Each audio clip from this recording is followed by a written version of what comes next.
우리는 지난 2주일에 걸쳐서 교회의 직원에 대해 살펴보았습니다.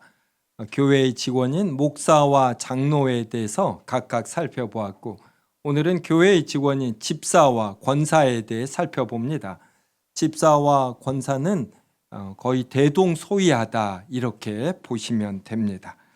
예루살렘 교회에서 헬라파 유대인들이 자기의 과부들이 매일의 구제에 빠지게 되자 히브리파 사람을 원망했습니다. 이러한 원망이 있을 때 열두 사도는 이 문제를 어떻게 해결하였는지 오늘 본문 6장 2절부터 4절에 나옵니다. 사도행전 6장 2절부터 4절 제가 읽겠습니다. 열두 사도가 모든 제자를 불러 이르되 우리가 하나님의 말씀을 제쳐놓고 접대를 일삼는 것이 마땅하지 아니하니 형제들아 너희 가운데서 성령과 지혜가 충만하여 칭찬받는 사람 7을 택하라. 우리가 이 일을 그들에게 맡기고 우리는 오로지 기도하는 일과 말씀 사에게 힘쓰리라 하니. 이 말을 듣는 온 무리가 이 말을 이렇게 좋게 생각해서 믿음과 성령이 충만한 사람 7명을 택해서 사도들 앞에 두었고, 사도들은 기도하고 이들에게 안수했습니다. 이것이 교회에서 집사라는 직원이 발생하게 된 기원입니다. 목사는 하나님의 말씀을 잘 연구하고 그래서 잘 전하는 은사가 있고, 장로님은 하나님의 말씀에 따라 교회를 다스리는 은사가 있고, 집사와 권사는 하나님의 말씀대로 하나님의 사랑을 선행과 구제로 실천하는 이러한 은사가 있습니다. 그래서 목사와 장로와 집사는 교회의 직원으로서 평등한 직원인 것이지 목사와 장로 밑에 집사가 있는 것이 아닙니다. 그런데 이제 우리나라에서는 집사로 몇 년 하고 이것이 확인이 되면 장로로 가는 이러한 형태로 이제 오랜 몇십 년 세월이 축적이 되었습니다. 이제 이렇게 되었다라는 것은 우리나라 문화 또 우리나라 사람들의 어떤 성향 이러한 것이 적용이 된 결과이므로 이렇게 쉽게 무시하면 안 됩니다. 또 그러면서도 우리는 성경이 말하는 원리는 무엇인가 이것을 중시해야지 되지요. 그래서 한국적 상황을 우리는 받아들이면서도 또 이러한 성경이 집사에 대하여 말하는 바 이것을 또 원칙으로 해서 이제 교회의 일들을 해나가면 됩니다.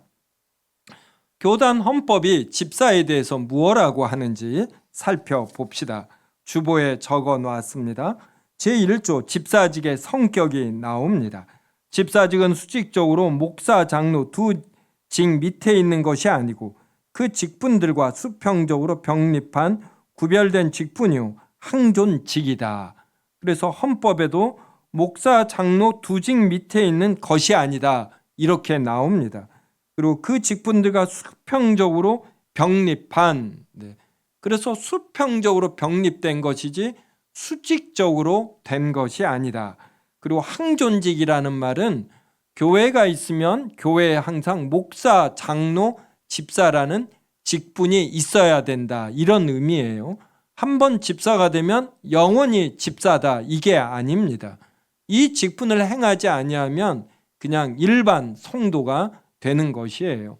그래서 유럽이나 미국 같은 데 보면 목사직으로 이제 목사직을 안 하면 이걸 은퇴하고 장로나 집사로 이렇게 섬기기도 합니다.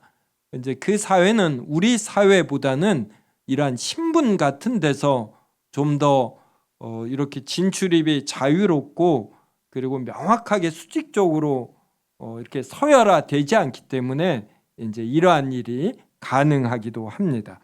그리고 근거 성경 구절이 사도행전 6장 그리고 빌립보서입니다. 빌립보서 1장 1절이 그 밑에 있으니 우리 같이 읽어보겠습니다. 시작. 그리스도 예수의 종 바울과 디모데는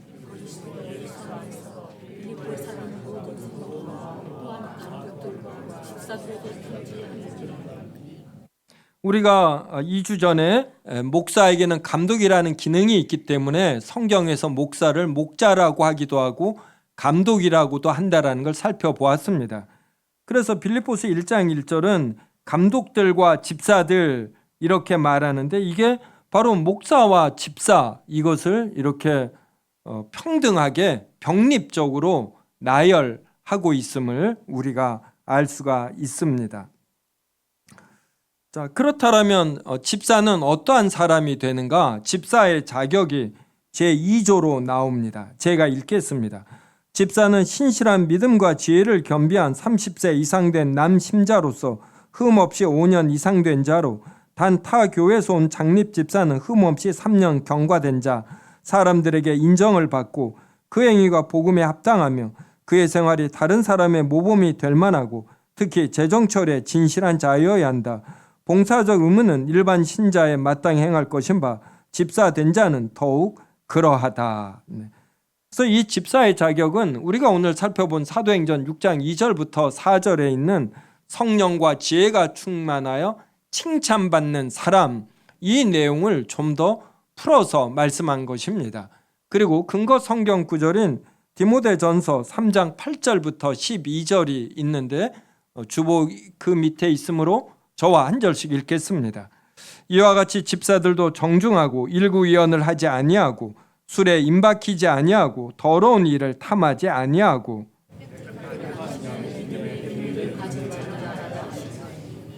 이에 이 사람들을 먼저 시험하여 보고 그 후에 책망할 것이 없으면 집사의 직분을 맡게 할 것이요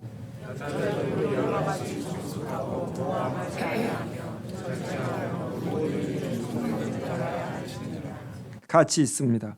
집사들은 한 아내의 남편이 되어 자녀와 자기 집을 잘 다스리는 자일지니. 여기에 나오는 이제 단어들 하나하나 살펴보아도 우리가 살필 것이 참 많이 있습니다. 근데 이 시간에는 생략하고 장로에 대해서 살펴볼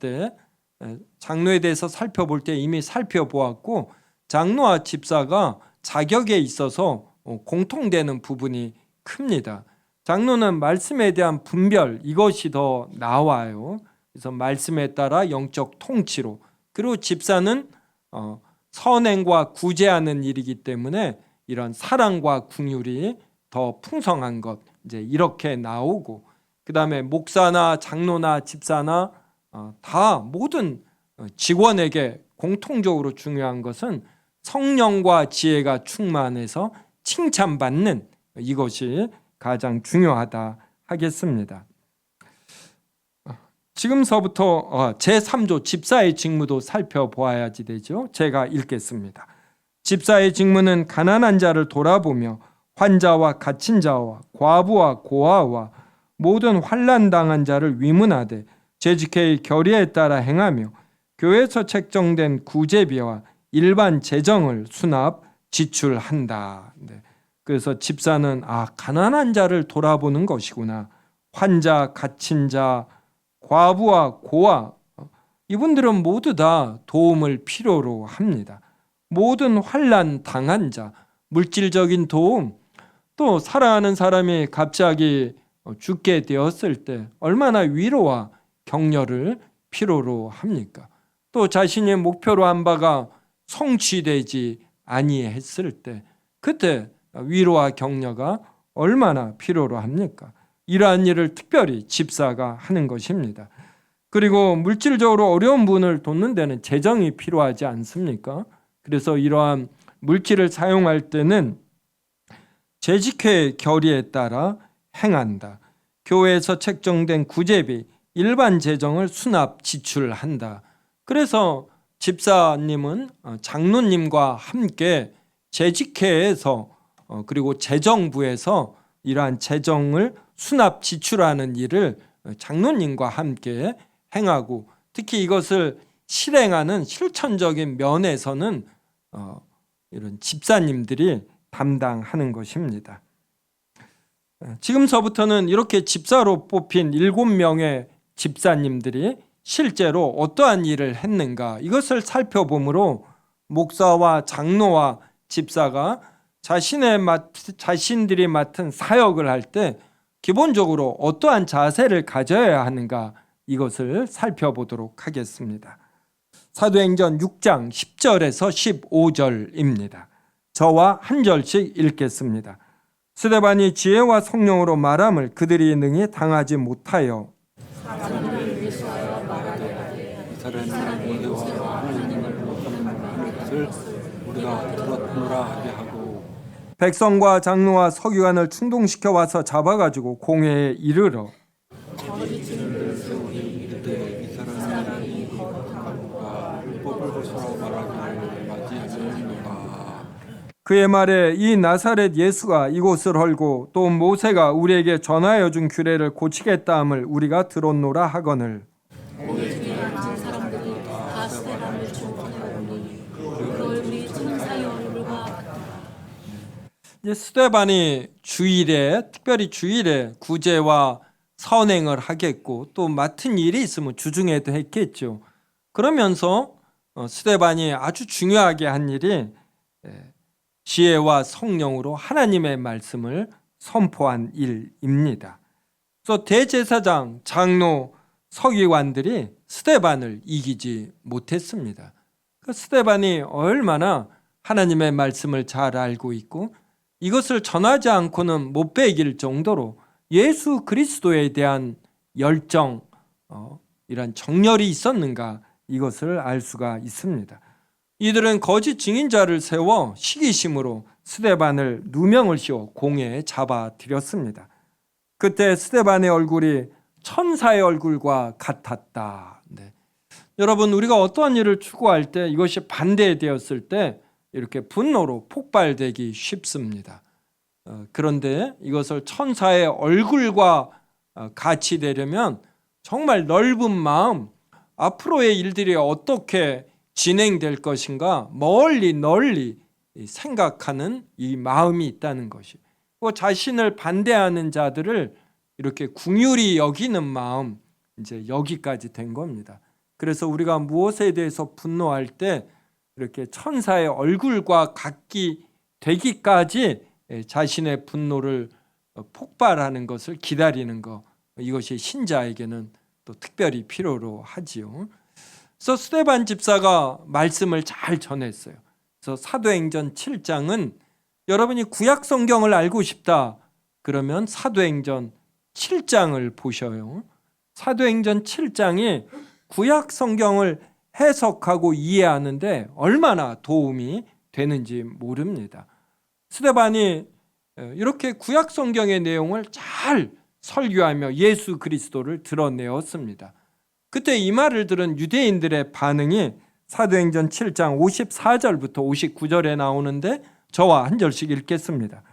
그들이 이 말을 듣고 마음에 찔려 그를 향하여 이를 갈거늘 스데반이 성령으로 충만하여 하늘로 주목하여 하나님의 영광과 예수께서 하나님을 말하되 보라 하늘이 열리고 인자가 하나님 우편에 서신 것을 보노라 한데,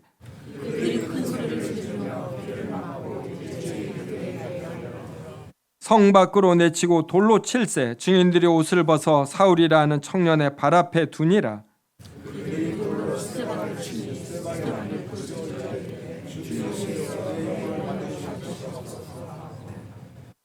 유대인들은 스데반의 말을 듣고 마음에 찔렸습니다. 그러면 회개해야 되지 않습니까?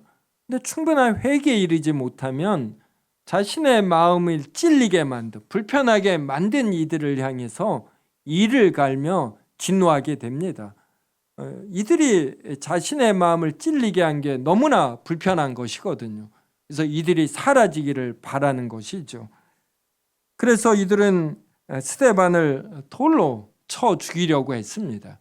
그때 스데반이 하늘을 우러러 주목할 때 하나님의 영광과 예수 그리스도께서 하나님 우편에 서신 것을 보았습니다.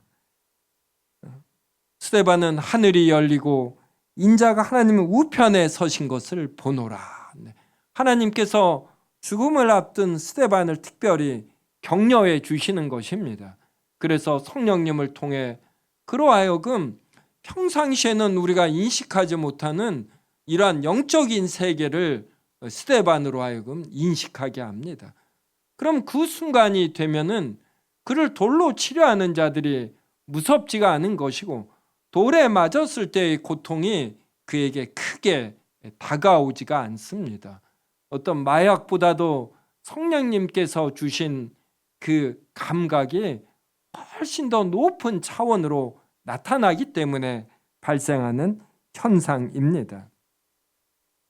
59절에 보면 스데반이 부르짖어 이렇게 말합니다. 주 예수여 내 영혼을 받으시옵소서. 네.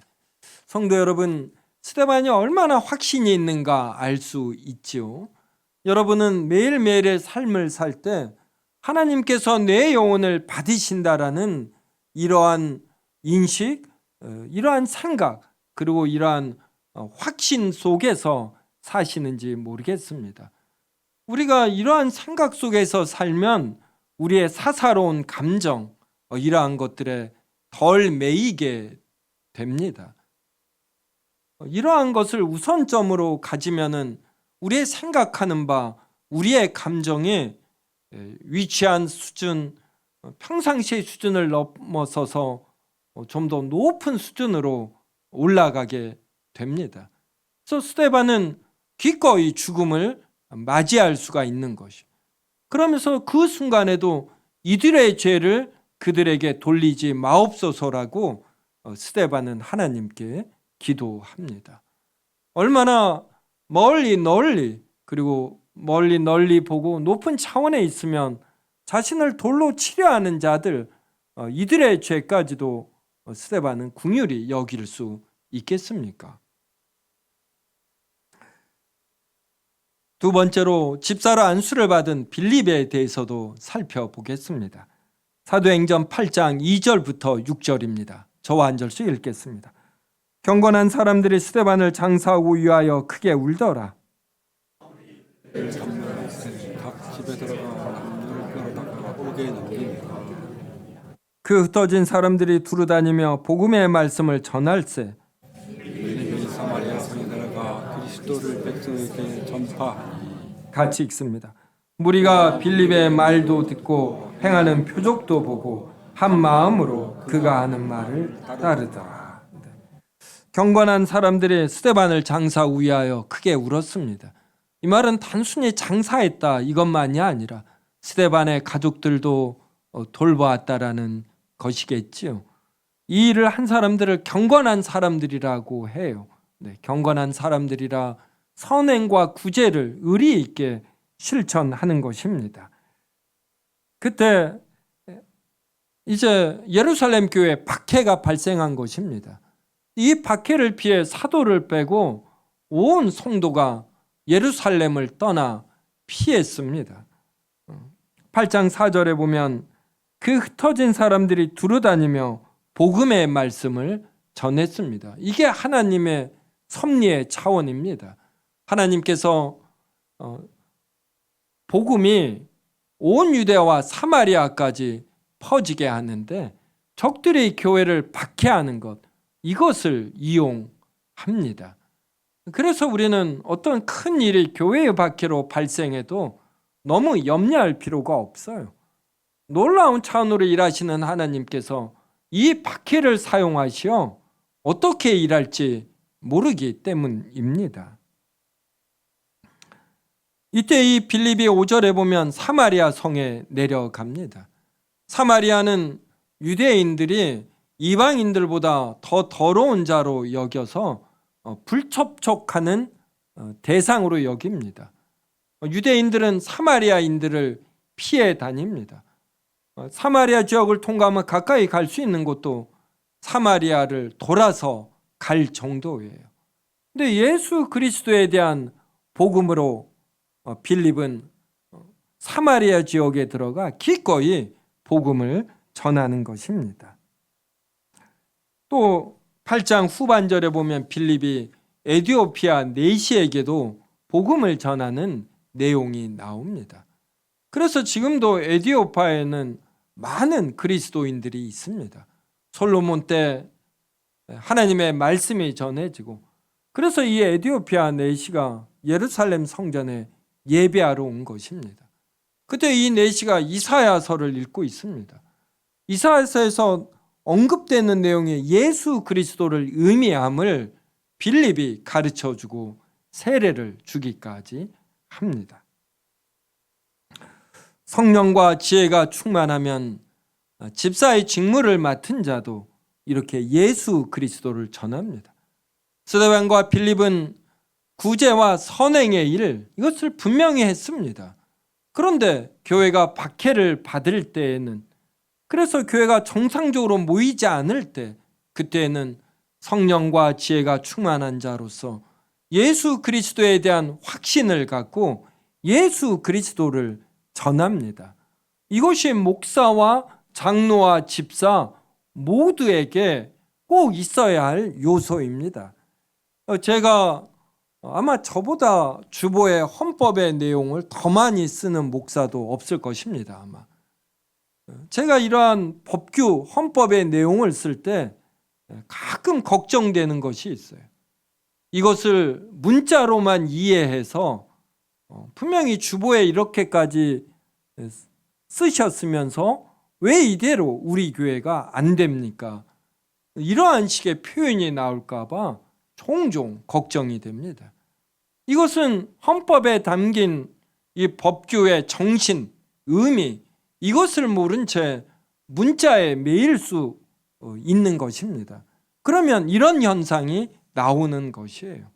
성령과 지혜가 충만하여 하나님의 말씀을 잘 드러내고 이대로 교회를 통치하고 이대로 하나님의 사랑을 전하는 면에서 교회 조직이 되는 것이죠.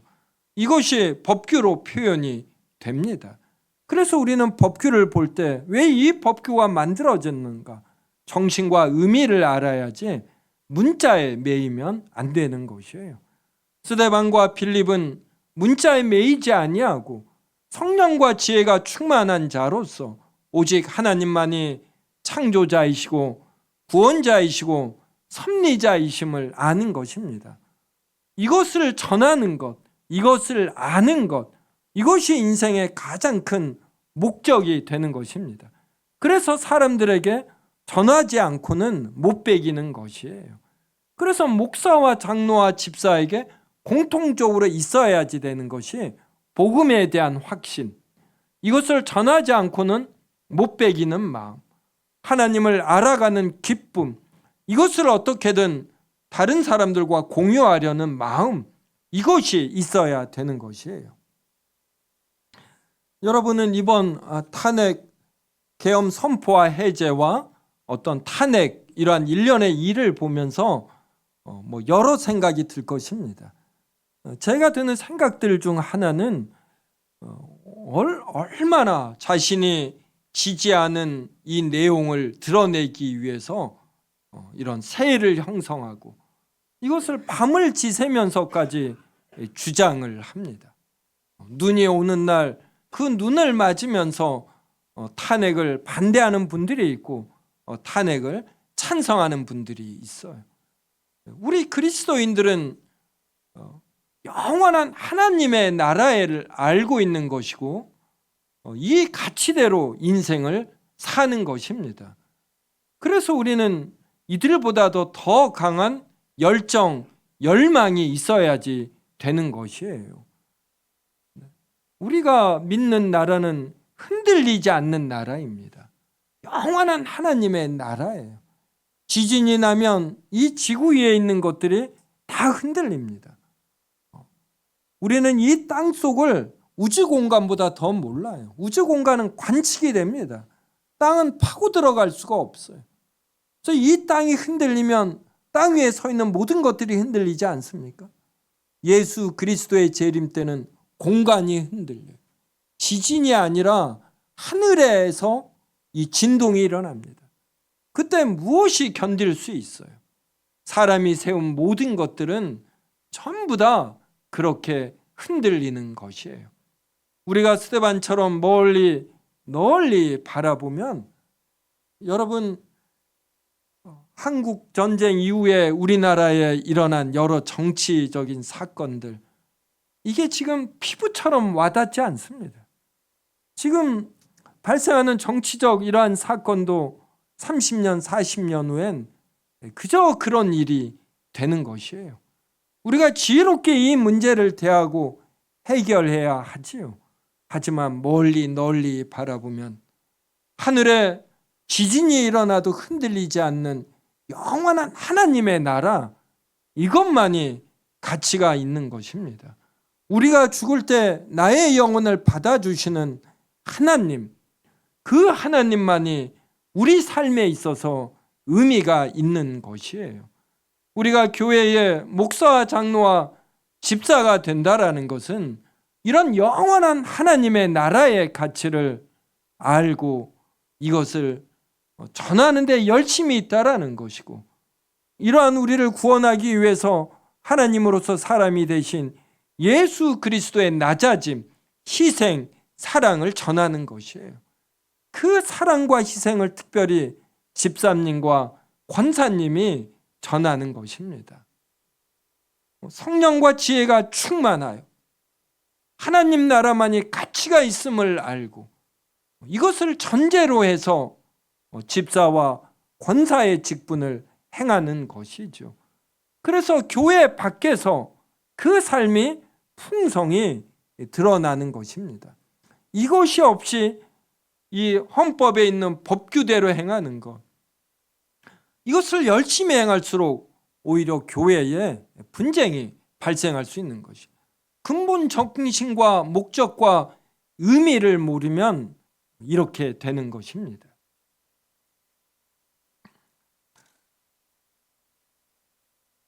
오늘 본문이 독특하게 사도행전 5장 40절부터 42절입니다.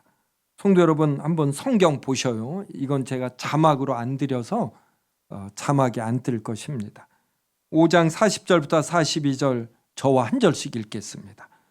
그들이 옳게 여겨 사도들을 불러들여 채찍질하며 예수의 이름으로 말하는 것을 금하고 놓으니,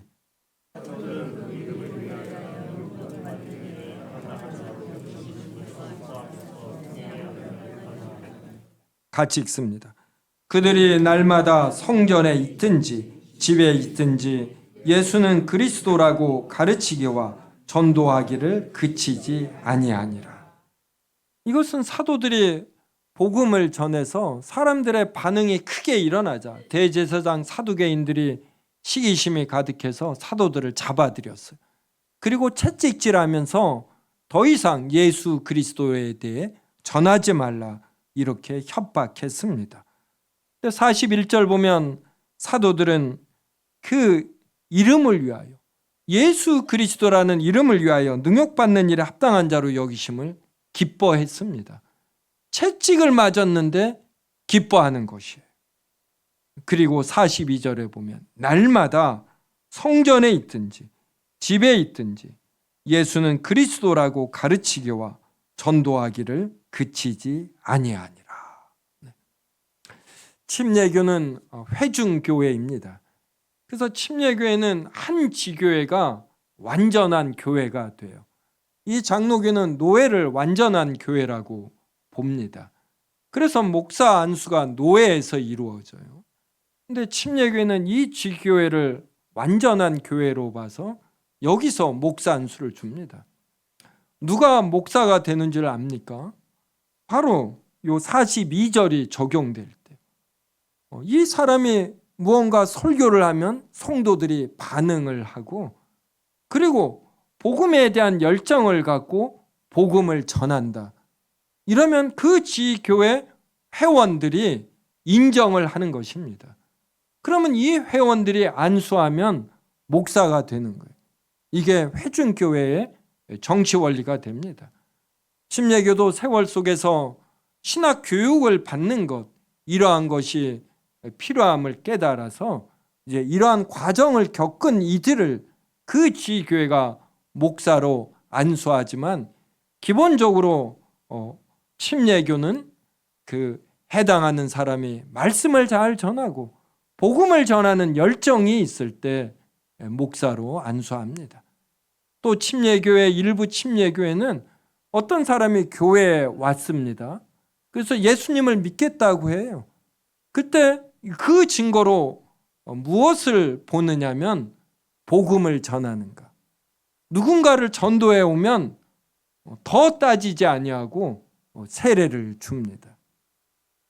이게 성령과 지혜가 충만한 것이 되는 것이에요. 그래서 교회의 직원이 되면 성령과 지혜가 충만해야지 되고, 이것이 바로 이렇게 사도들처럼 예수 그리스도를 인하여서 채찍질 받는 것도 기본적으로 기뻐하는 마음이 있고, 예수 그리스도를 전하고 싶은 열망이 가득 있어야지 됩니다. 사도들의 이러한 결과로 오늘 6장 1절이 이렇게 돼요. 그때에, 사도들이 이렇게 말씀을 전할 그때에 제자가 더 많아졌는데, 그러면서 구제와 선행의 문제가 발생하자 사도들은 기도하고 말씀 전하는 일에 집중하기 위해서 집사와 권사라는 직분이 만들어지는 것입니다. 이제 마지막으로 권사 직분에 대한 모범적인 사례를 사도행전 9장 36절부터 40절을 통해 살펴보겠습니다. 저와 한 절씩 읽겠습니다. 요빠에 다비다라는 여제자가 있으니 그 이름을 번역하면 도르가라. 선행과 구제하는 일이 심히 많더니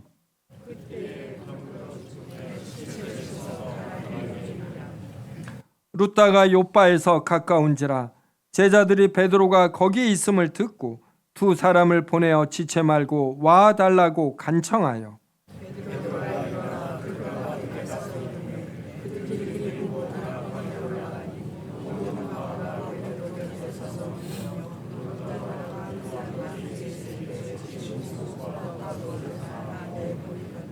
같이 읽습니다. 베드로가 사람을 다 내보내고 무릎을 꿇고 기도하고 돌이켜 시체를 향하여 이르되 다비다야 일어나라 하니 그가 눈을 떠 베드로를 보고 일어나 앉는지라. 다비다라는 여제자가 있었습니다. 36절 보니 선행과 구제하는 일이 심히 많았습니다. 바로 이 선행과 구제, 이것을 위해서 집사와 권사 직분이 있는 것이죠. 다비다는 이 일에 있어서 참 모범을 보인 것입니다. 그런데 이 다비다가 죽었습니다. 그러자 사람들이 다비다를 잊지 못해요. 그녀가 살아나기를 바라는 것입니다. 사랑이 강하면 그러지 않습니까? 저도 어머니 죽었을 때 좀 살아나면 좋겠더라고요. 갑자기 쓰러지셔서 할 말도 참 많았거든요. 근데 이 다비다와 같이 신앙생활한 사람들이 이런 마음인 거예요. 그래서 베드로가 멀리 있지 않다는 걸 알고 베드로에게 사람을 보내 베드로를 부릅니다. 하나님께서 다비다가 얼마나 선행과 구제를 맞이했는지 베드로를 통해 다비다를 살려주십니다.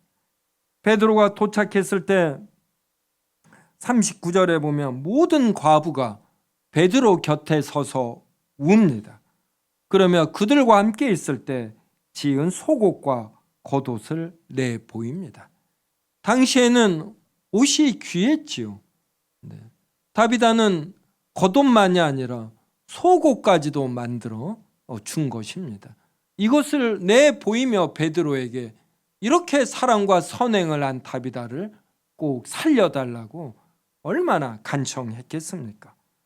그래서 베드로가 무릎을 꿇고 기도하자 다비다가 일어납니다. 이 일로 요빠에 있는 교회가 얼마나 격려를 받았겠습니까? 성도 여러분, 사랑과 구제, 이것은 성도가 하나됨에 참으로 중요합니다. 오늘 우리가 6일간 각자의 삶의 터전에 있다가 이렇게 모였습니다.